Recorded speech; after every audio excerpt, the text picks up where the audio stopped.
नमस्कार दोस्तों, मैं Dharmendra Joshi GK with Joshi sir YouTube channel पर आप सबका स्वागत करता हूं। आज का जो हमारा दूसरा टॉपिक है मध्य प्रदेश का ऐतिहासिक परिदृश्य, इसको हम पढ़ने जा रहे हैं।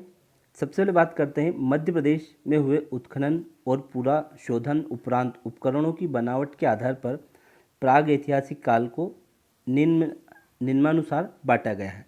दोस्तों, सबसे पहली बात यह है कि प्राग ऐतिहासिक काल जो है वह काल है जिसका कोई लिखित प्रमाण नहीं है, और इस काल के संदर्भ में जो है हम ये कह सकते हैं कि पत्थरों की संरचना के आधार पर ही इसे अलग अलग भागों में बांटा गया है। दोस्तों, हम बात करते हैं सबसे पहले पूरा पाषाण काल। पूरा पाषाण काल वह काल है जो 2.5 लाख से 10,000 ईसा पूर्व के बीच का समय माना जाता है। इस काल में मध्य प्रदेश में कई ऐसे स्थल खोजे गए हैं जहाँ पे इस काल से संबंधित घटनाएं हमें प्रतीत होती है या देखने को मिलती हैं। सबसे पहला क्षेत्र है नर्मदा घाटी सर्वेक्षण। दोस्तों, नर्मदा घाटी क्षेत्र में जो है सर्वेक्षण का कार्य HD सांखलिया, मैकक्राउन और RB जोशी के द्वारा किया गया था। यहाँ के हथनोरा, आपको ध्यान रखना है, हथनोरा नामक स्थान से मानव की खोपड़ी। दोस्तों, एक चीज़ और मैं आपको बताना चाहता हूँ कि भारत के संदर्भ में सबसे पहले अगर मानव के कई साक्ष्य मिले हैं तो वह नर्मदा घाटी क्षेत्र में ही मिले हैं, और जिसमें आपसे स्थान पूछा जाए तो हथनोरा नामक स्थान पर मानव की खोपड़ी के अवशेष प्राप्त हुए हैं। इसके बाद महादेव पिपरिया से 860 औजार मिले हैं। ये जो पिपरिया है वर्तमान में होशंगाबाद ज़िले में स्थित है, और पिपरिया रेलवे स्टेशन से उतरकर ही हम जो है पंचमढ़ी जा सकते हैं। इस प्रकार बेतवा घाटी और भीमबेटका से भी औजार की प्राप्ति हुई है। निसार अहमद ने सोन घाटी से ही कई उपकरणों की खोज की है। तो दोस्तों, आपको इसमें ये ध्यान रखना है कि मध्य प्रदेश में पूरा पाषाणकालीन पहला स्थान जो है नर्मदा घाटी क्षेत्र है, और इसमें हथनोरा नामक स्थान से मानव खोपड़ी के साक्ष्य मिले हैं। फिर बात करते हैं हम, अगला जो स्थान है वह है मध्य पूर्व पाषाण काल में। मध्य पूर्व पाषाण काल में जो है इस काल में सुपेकर महोदय द्वारा मंडला में सर्वेक्षण किया गया।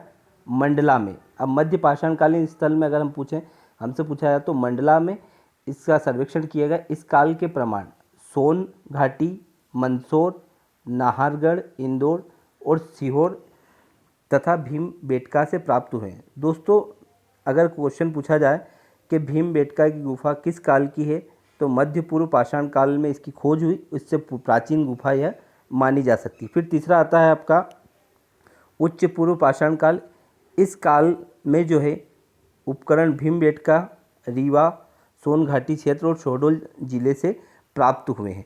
दोस्तों, अगला जो आता है मध्य पाषाण काल, जो 1000 ईसा पूर्व के बाद शुरू होता है, और इस काल में जो है सभ्यता के साक्ष्य का पता लगाने उत्खनन का कार्य जो है BB मिश्रा द्वारा संपन्न कराया गया, और इसमें सबसे महत्वपूर्ण जो है भीमबेटका से है जहां ब्लेड उपकरण की खोज की गई थी। अब तीसरा जो काल आता है वो आपका नवपाषाण काल है। यह 5000 ईसा पूर्व से माना जाता है, और इस काल में स्थायी निवास और कृषि के साक्ष्य प्राप्त हुए। तो क्वेश्चन ऐसा हिस्टोरिकल व्यू से बनता है कि किस काल में स्थायी निवास और कृषि के साक्ष्य मिलना प्रारंभ हुए, तो आप बता सकते हैं कि नवपाषाण काल में कृषि और स्थायी निवास के साक्ष्य प्राप्त हुए हैं। जबकि नवपाषाणकालीन स्थलों में जो सबसे महत्वपूर्ण है एरन है। दोस्तों, एरन में आपको पता है कि यहाँ पर भानुगुप्त का एक अभिलेख है जिससे सती प्रथा के साक्ष्य मिलते हैं। आदमगढ़ होशंगाबाद में है, जतकारा है, सागर, दमोह, जबलपुर आदि जो है नवपाषाणकालीन स्थलों में शामिल हैं। इसके बाद आता है अगली जो सभ्यता आती है वो आती है लोहयुगीन संस्कृति, जो 1000 ईसा पूर्व तक है। इस समय जो है सर्वाधिक वैदिक सभ्यता से जुड़ी हुई सभ्यता है, और आर्यों के द्वारा इस समय लोहे का भरपूर प्रयोग किया गया। लोहे की खोज के बाद के काल को उत्तर वैदिक काल, या हम कह सकते हैं कि लोहयुगीन संस्कृति। इसमें भिंड, मुरैना, ग्वालियर क्षेत्र में लोहयुगीन संस्कृति के साक्ष्य प्राप्त हुए, और चित्रित धूसर मृदभांड मतलब मिट्टी के बर्तन इस सभ्यता के द्योतक है, मतलब परिचायक है। फिर आता है महापाषाण संस्कृति या मेगालिथ। दोस्तों, दक्षिण भारत में विशाल पाषाण खंडों से बनी हुई कुछ समाधियाँ प्राप्त हुई हैं जिन्हें महापाषाणी स्मारक या मेगालिथ के नाम से संबोधित किया जाता है। इस काल में इनका निर्माण हुआ है उसे महापाषाण काल के नाम से जाना जाता है। आपको ये ध्यान रखना है कि विशाल जो पाषाण खंड है वो किस काल के, महापाषाण काल के। मध्य प्रदेश में स्मारक जो मिलते हैं सिवनी और रीवा जिले में पाए जाते हैं। छत्तीसगढ़ राज्य के दुर्ग जिले में स्थित हथनोरा में एक ही स्थान पर लगभग 500 महापाषाण स्मारक मिले हैं। फिर आता है आपका वैदिक युग। इस काल का आदि ग्रंथ ऋग्वेद है। जैसा कि आप सब जानते हैं कि भारत का या विश्व का सबसे प्राचीनतम वेद कौन सा है, तो ऋग्वेद है। और आर्यों, इस ऋग्वेद से आर्यों के आगमन और उनकी संस्कृति की जानकारी मिलती है। आर्यों का भारत में सर्वप्रथम आगमन जो है सप्त सिंधु प्रदेश में हुआ था। यहाँ पंचनद प्रदेश है, जबकि उसे सप्त सिंधु प्रदेश के नाम से जानते हैं। और उत्तर वैदिक काल की कुछ अनार्य जातियों के नाम ऐत्रेय ब्राह्मण से मिलते हैं। ये जातियाँ मध्य प्रदेश के अंतर्गत घने जंगलों में निवास करती थी। इनमें निषाद नाम विशेष रूप से उल्लेखनीय, जैसे कि राम जब वनवास गए तो निषाद राज से उनकी भेंट हुई थी, इसका उल्लेख यहाँ पे हम समझ सकते हैं। फिर दोस्तों अगला जो आता है आपका वो है मध्य प्रदेश में ऐतिहासिक में ताम्रपाषाणी कालीन स्थल। दोस्तों ये क्वेश्चन कई बार एग्जाम में पूछा गया है, ताम्रपाषाण कालीन स्थल। और इस काल के प्रमुख स्थल जो है महेश्वर है, नवदा टोली, महेश्वर नवदा टोली, कायथा, एरन से पत्थर और ब्लेड उपकरण के साथ ताम्र धातु का प्रयोग साक्ष्य प्राप्त हुए हैं। ताम्र विधियों में सबसे महत्वपूर्ण विधि बालाघाट जिले में स्थित गंगेरियाल की है। आपको यहाँ पे ये भी ध्यान रखना चाहिए कि बालाघाट में गांगुलपारा जलप्रपात स्थित है। इसके अलावा ताम्रपाषाण कालीन स्थल के अलावा आपको ये ध्यान रखना है कि भारत में यह सबसे पहले किस धातु का प्रयोग किया गया, तो तांबे का प्रयोग किया गया था। इसके बाद दोस्तों हम बात करते हैं मध्य प्रदेश के ऐतिहासिक परिदृश्य के संदर्भ में भी, तो मास्टर लाल सिंह, लक्ष्मी नारायण सिंघल, जमुना प्रसाद एवं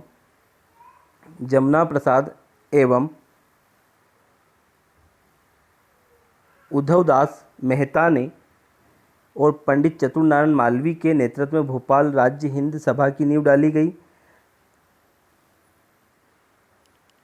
डाली गई।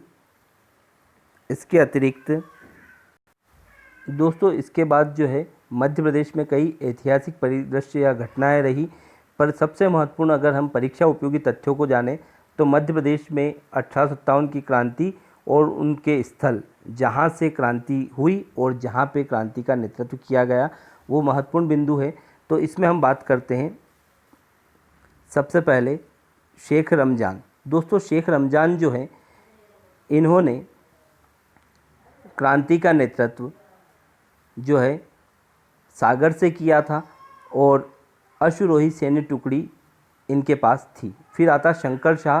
शंकर शाह का क्वेश्चन कई बार व्यापम ने अपनी परीक्षा में पूछा है, एमपीपीएससी में पूछा गया कि इन्होंने गढ़मंडला से स्वतंत्रता संग्राम की शुरुआत की थी और अंग्रेज़ों के खिलाफ हथियार उठाया था 1857 की क्रांति में। फिर आता है रानी अवंतीबाई। रानी अवंतीबाई जो मंडला ज़िले की एक छोटी सी रियासत थी जिसे रामगढ़ के नाम से जाना जाता है, यहाँ से इन्होंने क्रांति का नेतृत्व किया था। इसके बाद भीमा नायक द्वारा जनजाति विद्रोह का नेतृत्व किया गया था और सरेंद्र राय ने जो है संबलपुर से नेतृत्व किया था। इसके बाद आता है शहादत खान। दोस्तों शहादत खान जो है इन्होंने क्रांति का नेतृत्व जो है महू से किया था और इसे इंदौर के संदर्भ में भी पूछा जाता है कि इंदौर से 1857 की क्रांति का नेतृत्व किसने किया, तो आपको शहादत खान का नाम बताना है। फिर उसके बाद जो है नारायण सिंह जो है वर्तमान में छत्तीसगढ़ में स्थित रायपुर से इन्होंने क्रांति का नेतृत्व किया था। और उसके बाद फिर अगला नाम जो आता है वो आता है आपका राजा ठाकुर प्रसाद। तो राजा ठाकुर प्रसाद ने जो है क्रांति का नेतृत्व राघवगढ़ से किया था। अब इससे जुड़े हुए या मध्य प्रदेश के ऐतिहासिक परिदृश्य से जुड़े हुए कुछ प्रमुख जो इम्पोर्टेंट फैक्ट हैं उस पर हम डिस्कशन करने जा रहे हैं। तो सबसे पहला फैक्ट दोस्तों जो है आपका वो यह है कि एरन, कुंडम, गढ़ीमोरीला, जटकारा, जबलपुर, दमोह, नांदगांव, बरचेंका, मुनई, सागरहट्टा और होशंगाबाद से नवपाषाणकालीन स्थल प्राप्त हुए हैं, जबकि हिमालय से भी पुराना संभवतः भारतीय उपमहाद्वीप का सर्वाधिक प्राचीन क्षेत्र है, मूलतः गोंडवाना गोंडों की भूमि के लिए बड़े हिस्से में समाहित।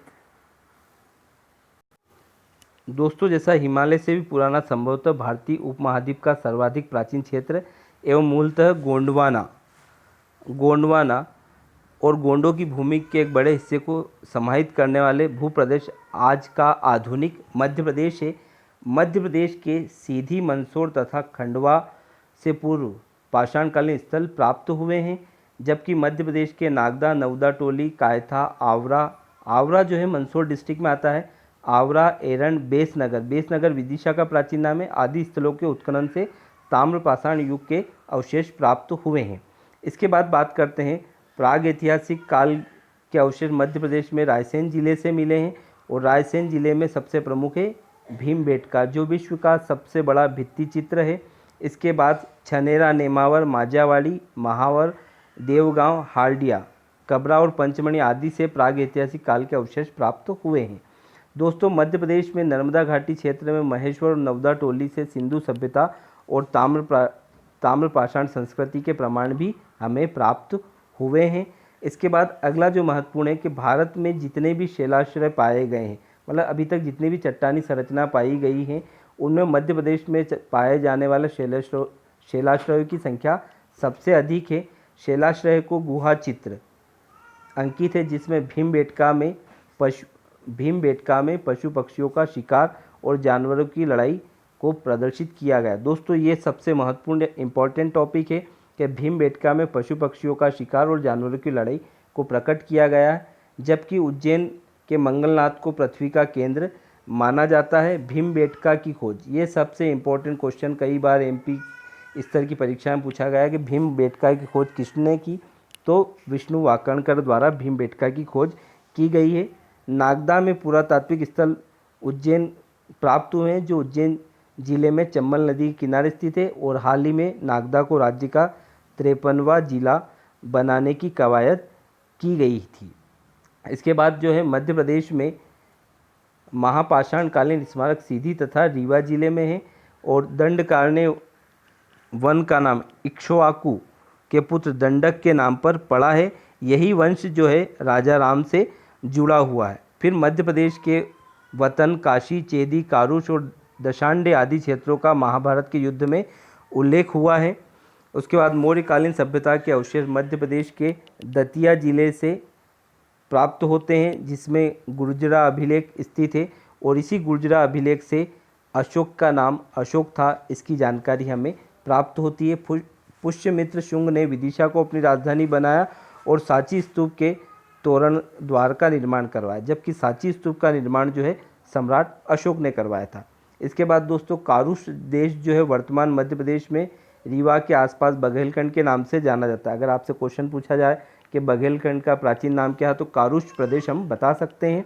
इसके बाद नागराज के पुत्र मुचकुंद द्वारा, जिसे हम नर्मदा का भाई भी कहते हैं, किनारे एक दुर्ग का निर्माण करा, जो कालांतर में महिष्मती या महेश्वर के नाम से जाना जाता है। दोस्तों, इसके बाद आता नर्मदा नदी के किनारे मंडला जिले में परशुराम आश्रम बनाया गया था, या परशुराम ने अपना आश्रम बनाया था, और गुप्त काल में उदयगिरी की गुफाएं जो है आपको देखने को मिलती है। और यहाँ पर तिगवा में, ये किदवा नहीं है, तिगवा में विष्णु मंदिर का निर्माण हुआ। तो आपसे क्वेश्चन कई बार एग्जाम में पूछा गया है कि गुप्त काल में उदयगिरी गुफा का निर्माण किस काल में हुआ, तो गुप्त काल में। और विष्णु मंदिर कहाँ स्थित हो, तिगवा जबलपुर में यह स्थित है। इसके अलावा बाण भट्ट ने अपनी पुस्तक कादम्बरी में हर्षवर्धन को विंध्य और नर्मदा के उत्तरी भाग में शासन स्थापित किया, इसका वर्णन किया है। और इसके अलावा मध्य प्रदेश में मौर्यकालीन इतिहास जो है 326 से 184 ईसा पूर्व के बीच रहा है, जिसमें जबलपुर की सीहोर तहसील के अंतर रूपनाथ अभिलेख। दोस्तों, रूपनाथ अभिलेख जो है जबलपुर में स्थित है, और इसका संबंध अशोक से है, सम्राट अशोक से है। इसके अलावा जैसा मैंने आपको बताया, अशोक ने सांची स्तूप का निर्माण करवाया। इसके अलावा अशोक जो है, इनके कई अन्य स्मारक या स्तूप भी मध्य प्रदेश में। सतधारा के समय अनेक बौद्ध स्तूप मौजूद है। ग्वालियर राज्य की स्थापना महादजी सिंधिया ने की थी। और दोस्तों, ग्वालियर के दुर्ग को किलों का रत्न या भारत का जिब्राल्टर का किला या पूर्व का जिब्राल्टर कहते हैं। ग्वालियर दुर्ग के कछावा शासक महिपाल ने 1093 में सास बहू, जिसे विष्णु मंदिर के नाम से जाना जाता है, का निर्माण करवाया था। और पेरिप्लस ऑफ एरिथियन सी नामक पुस्तक में उज्जैनी नगरी को ओजीनी नाम से संबोधित किया गया है। इसके बाद जयपुर के शासक सवाई जयसिंह ने 18वीं शताब्दी में जंतर मंतर वेधशाला का निर्माण उज्जैन में करवाया था। दोस्तों, अब वर्तमान में मध्य प्रदेश ऋतु वेधशाला इंदौर में है और एक नई वेधशाला जो है महिदपुर में बन रही है। ये जो सवाई जयसिंह ने 4 स्थानों पर जो है आपका वेधशाला का निर्माण करवाया था, उसमें एक उज्जैन भी है। इसके अलावा उपेंद्र आदित्य आदि परमार वंश के प्रमुख शासक रहे हैं और परमार वंश के शासक जो है मुंज रहे। मुंज सागर झील जो है वो आपका धार में स्थित है। इसके अलावा दोस्तों, बौद्ध ग्रंथों में उज्जैनी नगरी को अच्युतगामी उल्लेखित किया गया है। तो आपको 2 चीज़ ध्यान रखना, एक तो पेरिप्लस ऑफ एरिथियन सी नामक पुस्तक में उज्जैनी कहा गया है और बौद्ध ग्रंथों में अच्युतगामी उल्लेखित है। महाभारत काल के जो शांतिपनी आश्रम है वह उज्जैन में स्थित है। इसके अलावा ओरछा की स्थापना 1531 में राजा रुद्र प्रताप ने की थी। ओरछा की स्थापना रुद्र प्रताप ने की थी और ओरछा के किले का निर्माण राजा वीर सिंह बुंदेला ने करवाया था। इसके अलावा उज्जैन के समीप धर्मत का युद्ध लड़ा गया था और जो औरंगजेब और शाहजादे दारा के बीच लड़ा गया था, जिसमें औरंगजेब ने विजय प्राप्त की थी। इसके अलावा धार जिले में प्राचीनतम बाघ की गुफाएं स्थित है और शैव धर्म से संबंधित मध्य प्रदेश की प्रमुख गुफाएं जो है उदयगिरी, खतामा और मांडा है। इसके अलावा 1930 में दोस्तों नमक सत्याग्रह के समय सिवनी के दुर्गा शंकर मेहता ने गांधी चौक पर नमक बनाकर सत्याग्रह किया था। ये वाला जो फैक्ट है दोस्तों, ये MPPSC से संबंधित परीक्षा और व्यापम के लिए बहुत महत्वपूर्ण रूप से उपयोगी है।